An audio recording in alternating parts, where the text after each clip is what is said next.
আপনারা যারা কৃষক বন্ধু প্রকল্পের উপভোক্তা রয়েছেন, আপনারা অনেকেই ভাবতেছেন যে আমরা কৃষক বন্ধু প্রকল্পের টাকা কবে পাবো, এবং আপনারা অনেকেই ভাবতেছেন যে হয়তোবা এবছর কৃষক বন্ধু প্রকল্পের টাকা বৃদ্ধি হতে পারে। সমস্ত তথ্য নিয়ে আলোচনা করব, তাই কাজের ভিডিওটা প্রথম থেকে শেষ পর্যন্ত দেখবেন। তো দেখুন, যখন কৃষক বন্ধু প্রকল্পের টাকা দেওয়া হয় তখন কিন্তু মাননীয় মুখ্যমন্ত্রী মমতা বন্দ্যোপাধ্যায় নিজেই জানিয়ে দেয় যে আজকে থেকে কৃষক বন্ধু প্রকল্পের টাকা দেওয়া হলো, এত কৃষককে এত টাকা দেওয়া হলো। তো যেহেতু মাননীয় মুখ্যমন্ত্রী মমতা বন্দ্যোপাধ্যায় এখনো পর্যন্ত কিছুই বলেনি এবং ঠিকঠাকভাবে কিন্তু এখনো পর্যন্ত কোনো নোটিশ, কোনো আপডেট কিন্তু পাওয়া যাচ্ছে না। তো সেক্ষেত্রে আমি আপনাদেরকে বলবো, কোনো প্রকারে টেনশন করবেন না। খুব দ্রুত কিন্তু আপনারা প্রত্যেকেই কিন্তু কৃষক বন্ধুর প্রকল্পের টাকা পেয়ে যাবেন।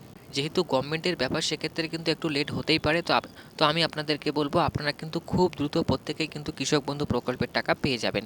এবার বলি, আপনারা যারা ভাবতেছেন যে এবছর কৃষক বন্ধু প্রকল্পের টাকা বৃদ্ধি হতে পারে, তো আমি আপনাদেরকে বলবো, যদি কৃষক বন্ধু প্রকল্পের টাকা বৃদ্ধি হয়ে থাকে তাহলে কিন্তু আমি আপনাদেরকে ভিডিও করে জানিয়ে দেব, এবং মাননীয় মুখ্যমন্ত্রী মমতা বন্দ্যোপাধ্যায় কিন্তু স্পষ্ট আকারে আগেই জানিয়ে দিবে যে এবছর কৃষক বন্ধু প্রকল্পের টাকা বৃদ্ধি হচ্ছে।